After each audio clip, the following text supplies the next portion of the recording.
We're going to get started here talking about coming out of the Middle Ages. We're going to pick up essentially where World History 1 left off. We're going to be dealing with this period here in the 14 and the 1500s where a bunch of different disparate parts of the world that had, for the most part, kind of existed in isolation are going to come together. We're going to talk about Europe, we're going to talk about Africa, we're going to talk about China, and we're going to have a real heavy focus on the Americas. This is often referred to as the conquistador period or European colonization in a broader context. So it's going to have a pretty heavy Iberian focus, Portugal and Spain, but like I said, we're going to do a pretty wide tour of a lot of different places and how and why these cultures come together here during this point coming out of the Middle Ages and into the more modern kind of era.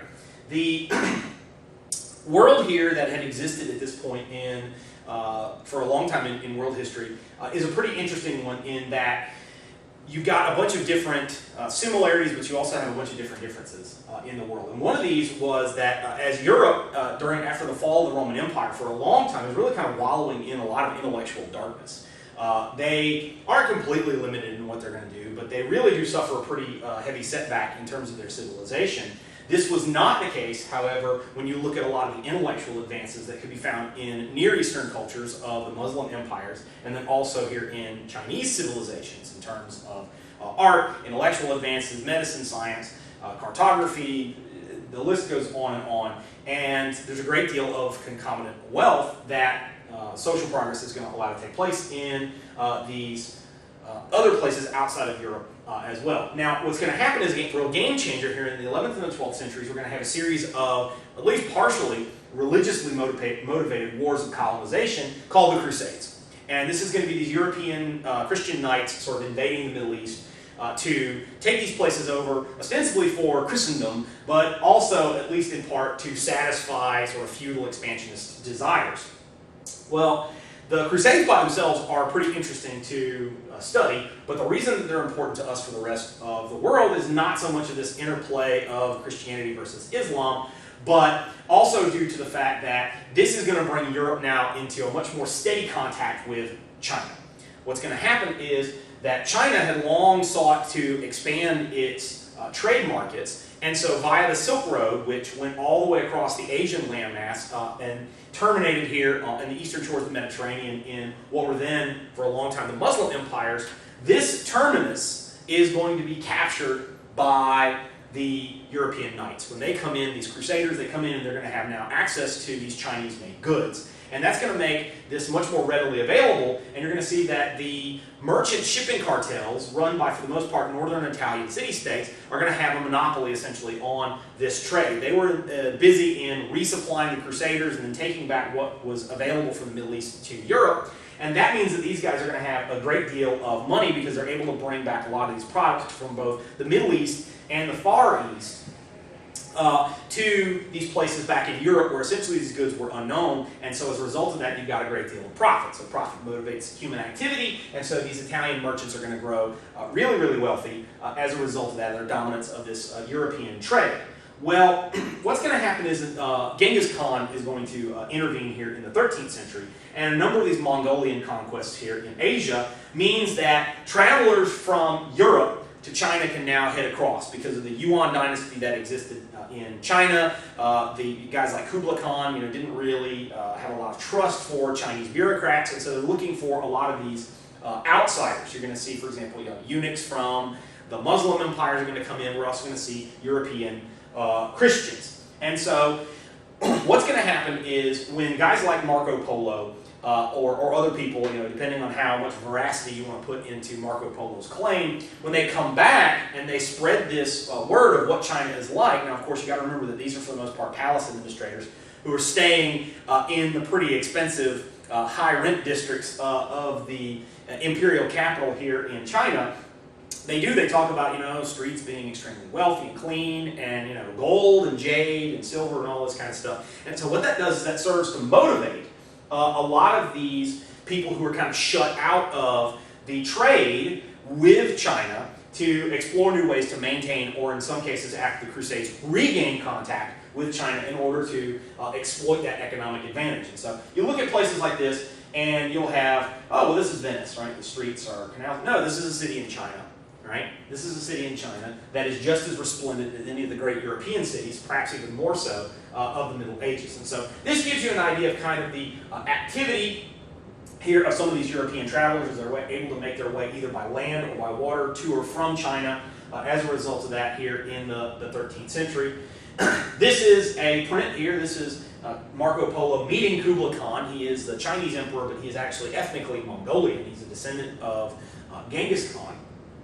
And this is him at his court. You know, he's got the silk, and he's got the throne, and he's got the gold, and he's got the wicked cool hat, and he even has like 1, 2, 3, 4 beards on his face. So, you know, he's important when you've got that rocking. So these are these guys that are from Europe, and they're going to bring this information back, and it's going to serve to motivate human activity. Well, like I mentioned, when the Ottoman Turks and other sort of Muslim forces move back into this area, and they shut off control of the western terminus of the Silk Road by recapturing the Middle East and the Holy Land, that means that this overland route to Asia is shut off, and these the over water route into the Mediterranean is also shut off as well. So what this means here is these other maritime powers that don't have the dominance over the Mediterranean, they want to get in on this action.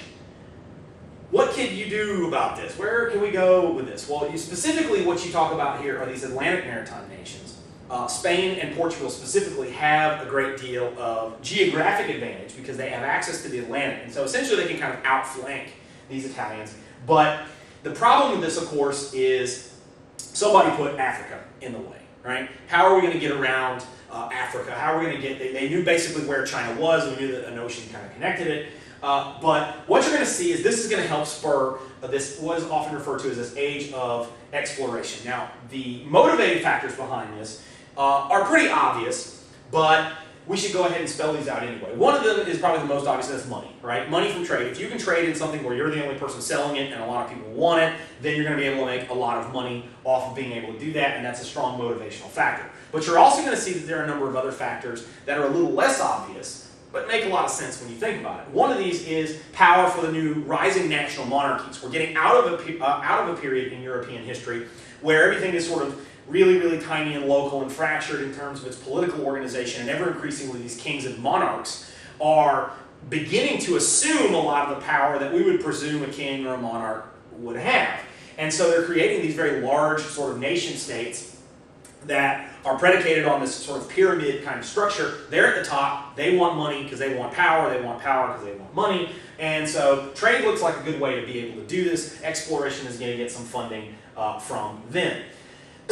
You're going to see a lot of settling here in Europe from the previous problems of the Black Death and then the socioeconomic backlash that had taken place from the Black Death. You're going to have relatively peaceful periods here in the 1500s. That's not to say that there aren't any internecine sort of conflicts in Europe. There are. We're also going to see a great improvement in nautical technology in terms of not only the ships themselves, but also their navigational capacity and also some of the intellectual capacity of the people that are managing them. But we need to not overlook the defensive capacity of these European vessels. Naval artillery is a major game changer on the water. So this is a Spanish caravel. Gives you a pretty good idea of what we're looking at here. A lot of these vessels were these sort of three main massive types of vessels. These big sort of bulk cruisers. They can carry a lot of cargo. They can weather a lot of high seas. They can also carry a lot of guns. And this is going to be really, really important. Now, the first place that we need to stop on this tour is going to be in Portugal. Our first kind of major figure is this guy named Prince Henry.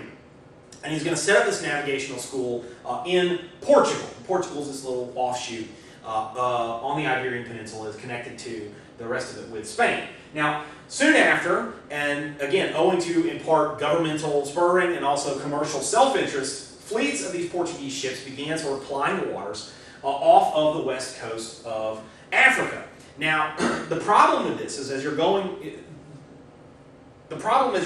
at it from the point of view of Portugal is we know we have to go south around Africa, but the question is how far do we have to go? Maps of Africa didn't really exist in great detail or accuracy, and then one of the other problems that they've got to deal with here is the wind patterns. And that is typically speaking, when you're off the west coast of Africa, a lot of the winds blow from south to north. They blow out of the south. But when you're trying to go south into the wind in a sailing vessel, that's not going to work out very well. Technically, you can tack sort of against the wind and make slight progress by zigzagging towards it, but generally speaking, you're not going to sail directly south into winds that come out of the south. So that's one problem. That slows things down a great deal. Also, too, as you get around the equator, you have what are referred to as the doldrums, which is simply just not a lot of wind at all. So you've got a number of physical problems, geographic problems, that are going to plague these guys. So what that meant was sort of moving south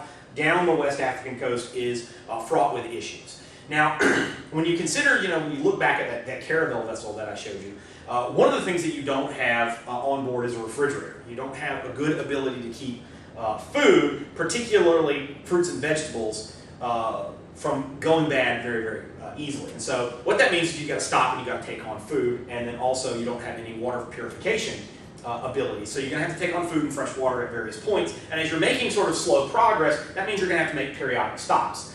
That means that they're going to make periodic stops off the west coast of Africa.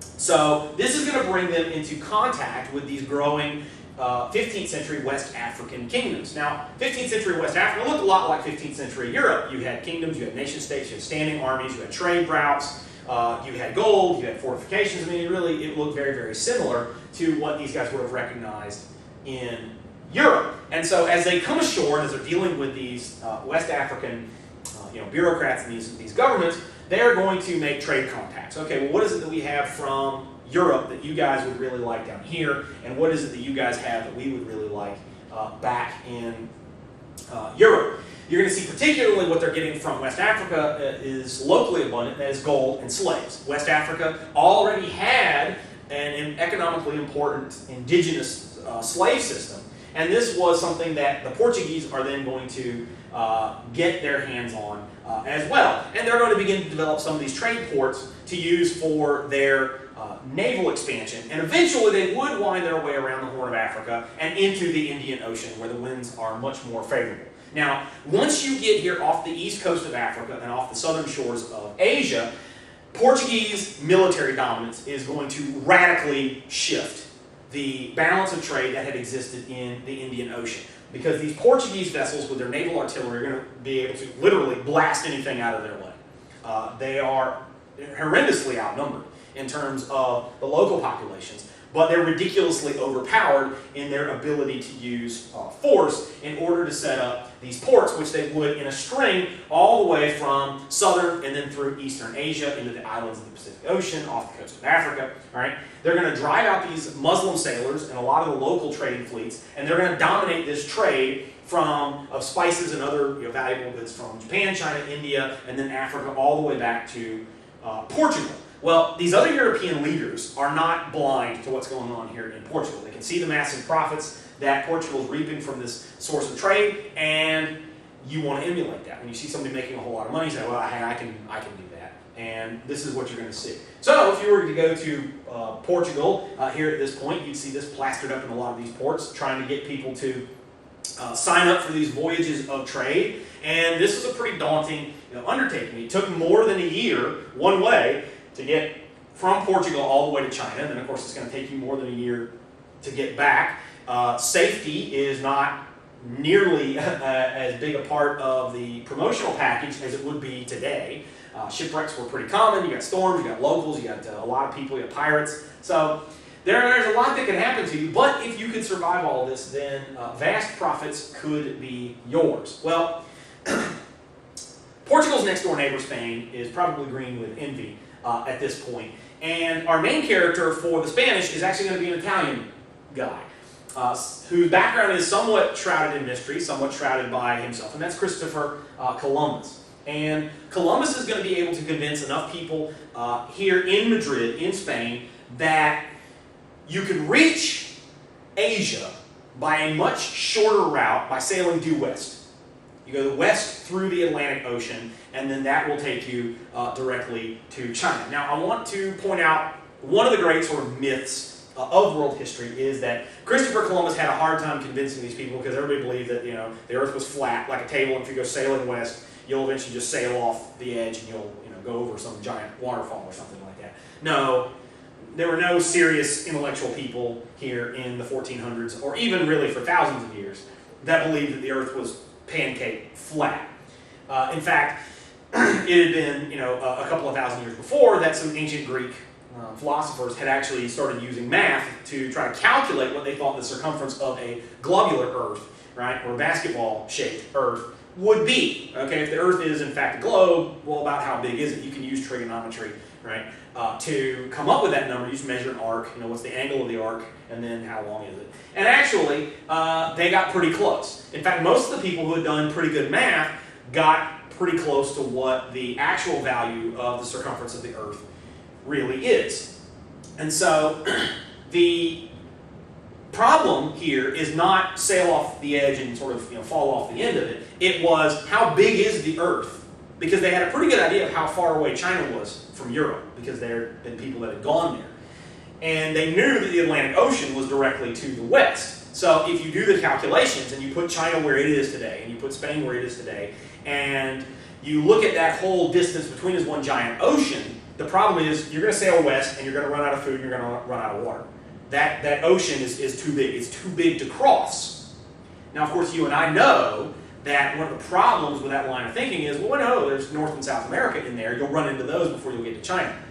These guys in Europe didn't know that. They didn't know that somebody had put a couple of continents there, and so they were going to run into these. So when Columbus comes up with this, his math is wrong, which I guess goes to show you that it doesn't always pay to get all your math problems right.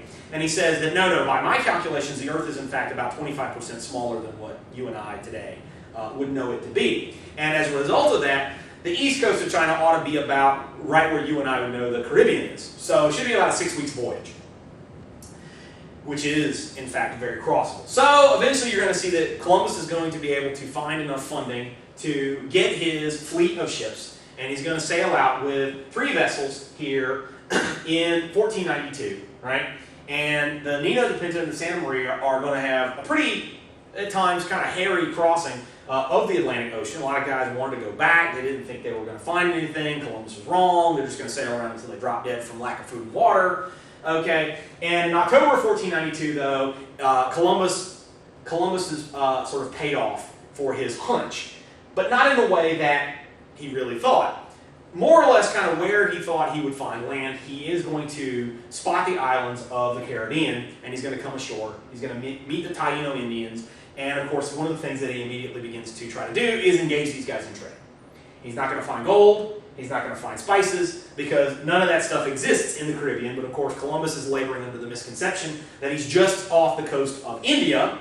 So naturally, he calls these dark-skinned people that he runs into just off the coast of what he thinks is India, he calls them El Indios, right? The Indians. And the name has stuck up until this day. And so what's going to happen is he's not going to be able to find these massive trade goods, but he is going to be able to find things of value, particularly agricultural products like tobacco. And so he's going to make a number of voyages, and eventually you'll see that Columbus and the Spanish are going to set up these colonies. Now, the idea behind this is you're going to expand, take over not only the landmass, but also you want to take over the people. And you want to control them, you want to exploit this local population for agricultural labor. And then also this is the opportunity to foist Catholic Christianity, which these guys, coming out of the Crusades, coming out of the assaults on the Iberian Peninsula by Muslim forces for several hundred years, they regard this as the true faith. This is an opportunity to spread this faith to these people, and so they're going to take this opportunity that they're engaged in sort of a holy war against the forces of darkness, and so this is going to be a great opportunity. Now, Columbus, even after several voyages, at least admitted that he thought that he had found Asia, that yeah, the mainland is there, somebody's got to find it. But a lot of other people, not just other Spanish, but as word began to spread that Columbus had found something really, really new, a lot of people began to explore, what's going on here throughout the 1500s. And in fact, no, this is not Asia. You found something new. It would actually be an Italian explorer, Amerigo Vespucci, who sailed off the coasts of North America and South America, and on his map, he was the first one to really get a lot of popular traction for saying, no, these are 2 new continents, and they named them after him. So for those of you who wonder why is it called America, it's named after Amerigo Vespucci, and for those of you who think, it's not really all that great of a name, it could have been worse. We could be called Vespuccia today. So, something to think about. Even one of these explorers, Ferdinand Magellan, managed to circumnavigate the globe. He didn't himself, he was killed in the Philippines, but it was his crew, so he gets the credit. So that's how it goes. All right? Here's a map, gives you a basic idea, more or less, of where Columbus's voyage would have taken.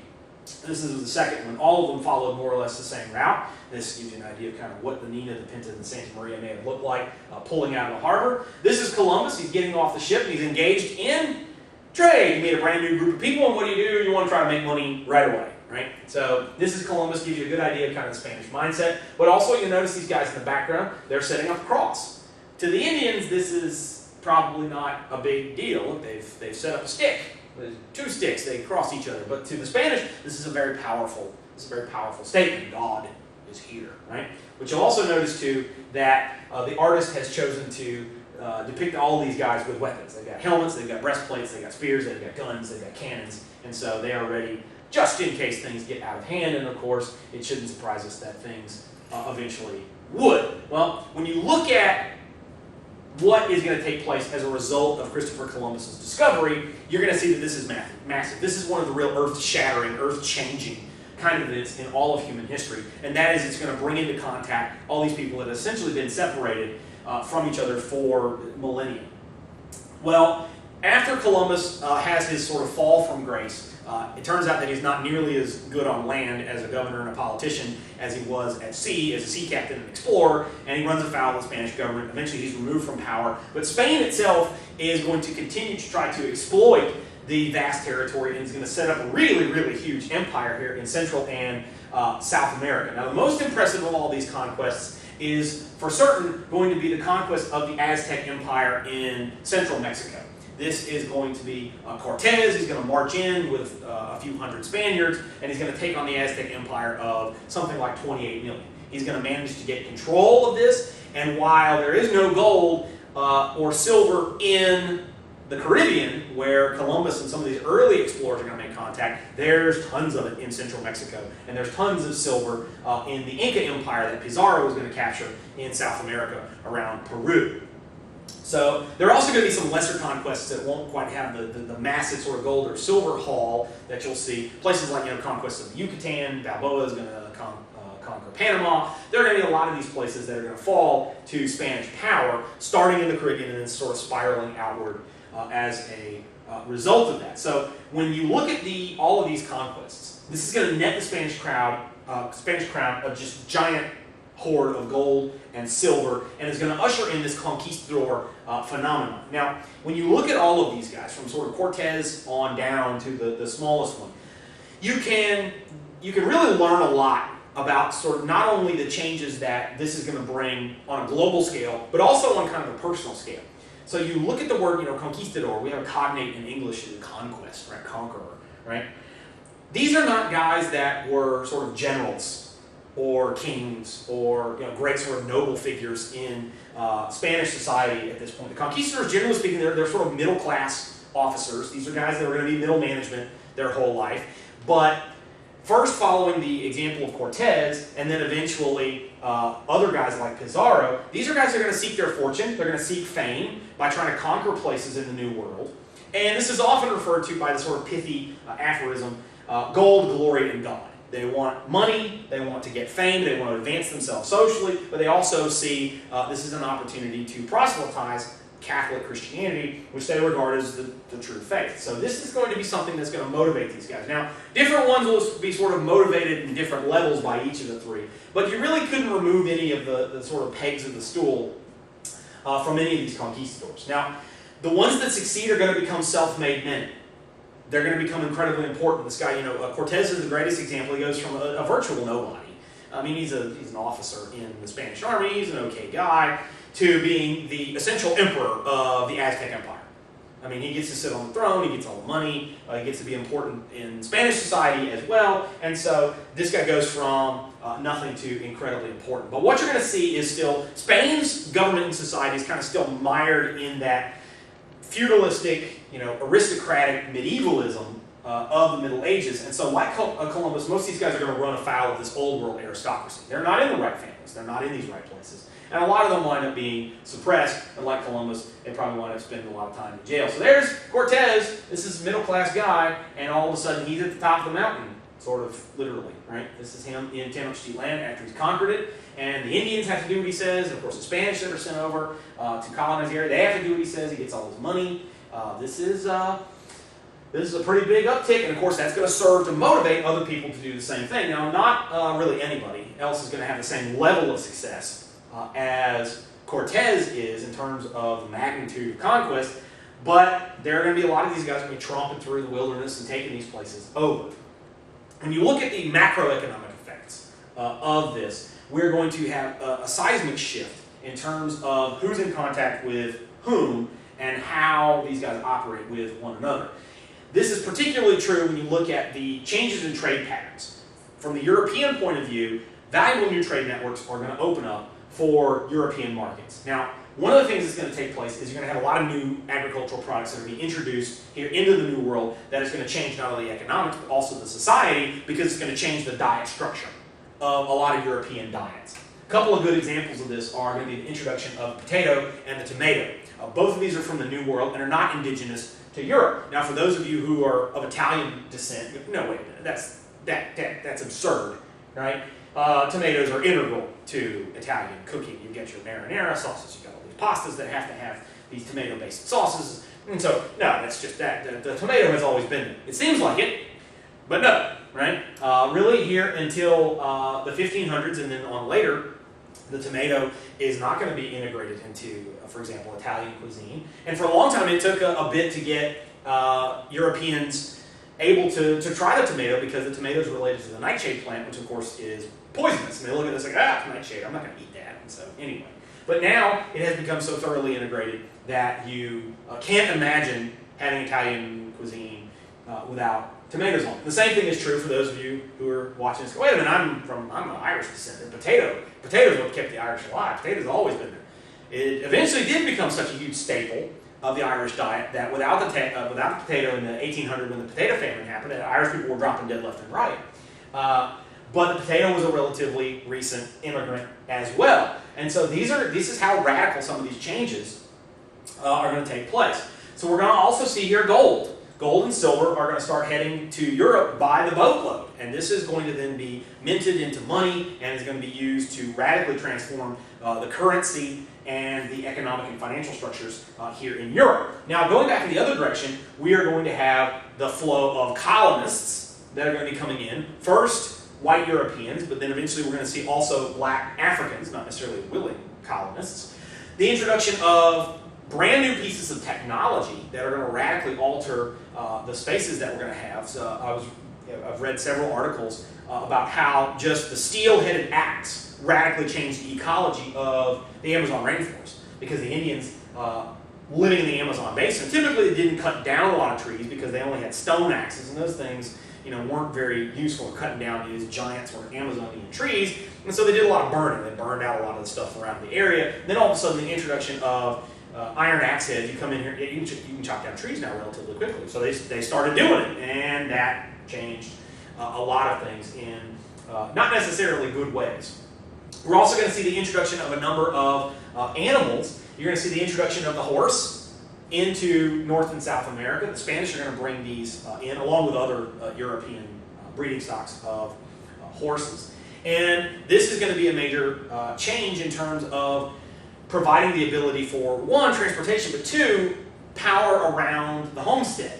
Something that basically all the American Indian cultures lacked was any kind of serious beast of burden. You had llamas and alpacas and things like that down in South America, but there wasn't anything really that they used in large measure the same as a horse would be used around the world. Pulling the plow, transportation, personal transportation. There were no animals that the American Indians rode in war.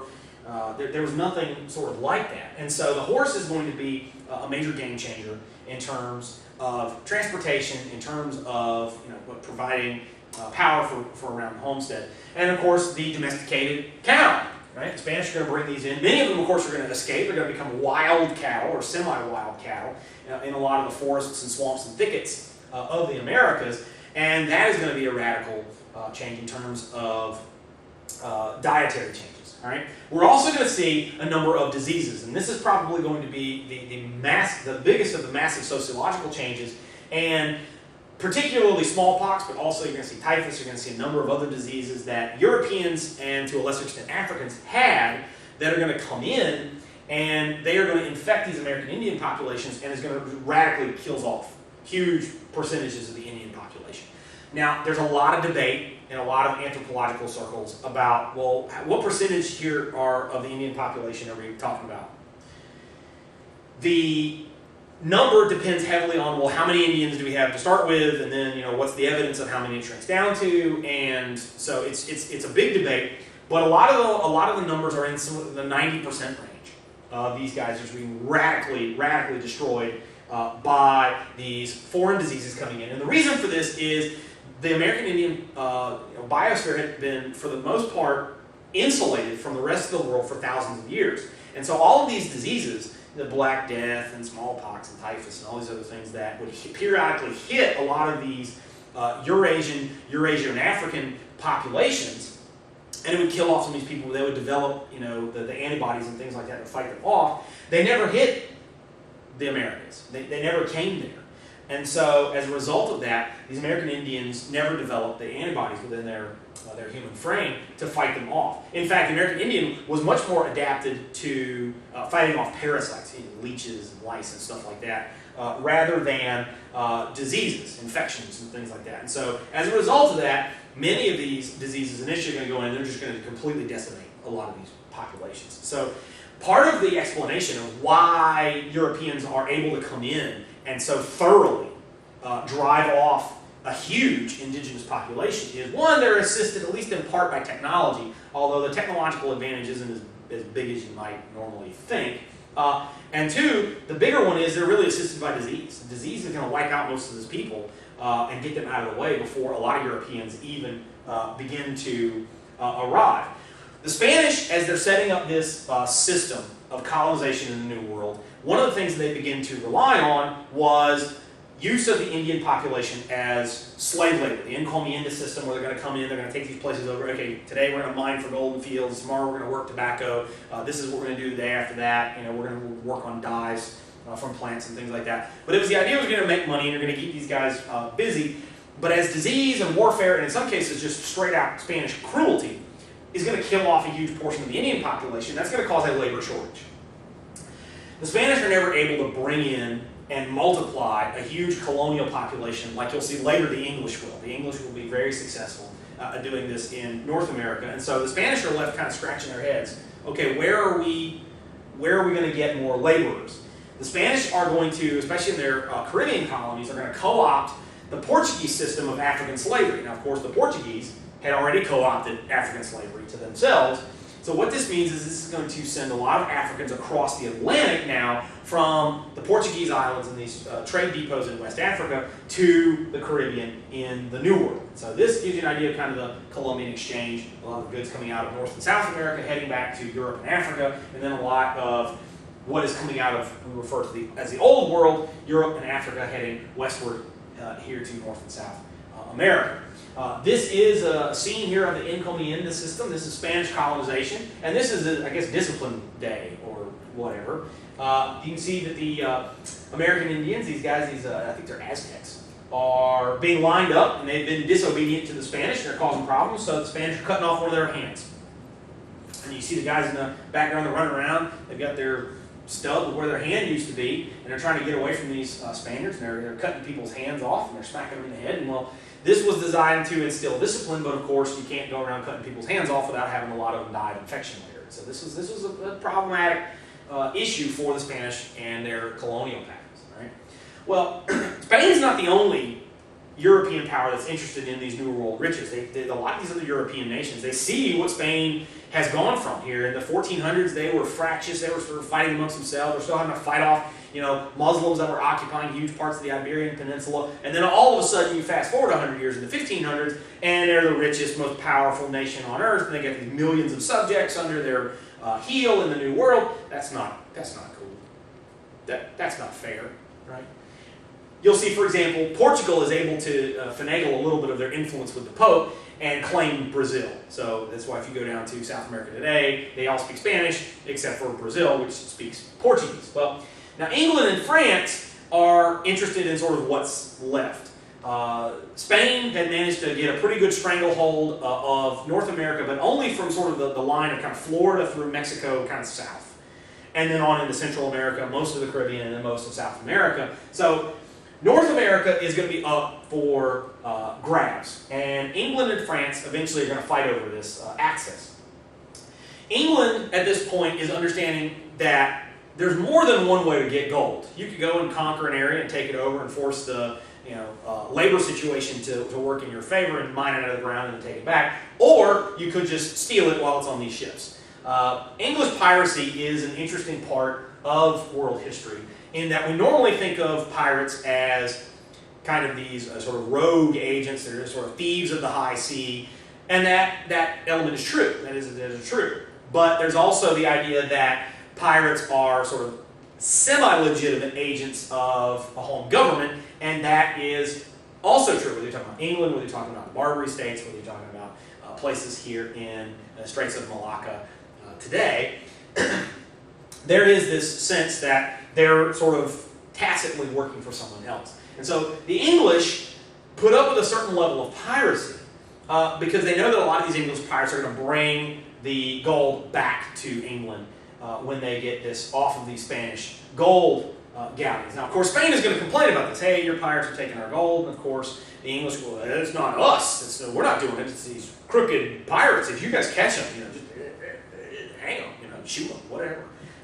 We're not telling them to do this. And of course, England really wasn't doing a whole lot to stop them because, like I said, a lot of this gold is going to wind up coming back here in some form or fashion and working its way into the English economy. And of course, England was allowing a lot of these people to operate out of American waters as best as they could. So eventually Spain is going to get fed up with this, and they're going to use a pretext here over Spanish succession, and it gets kind of political, and I really honestly, it sort of makes me go cross-eyed when I think about European nobility.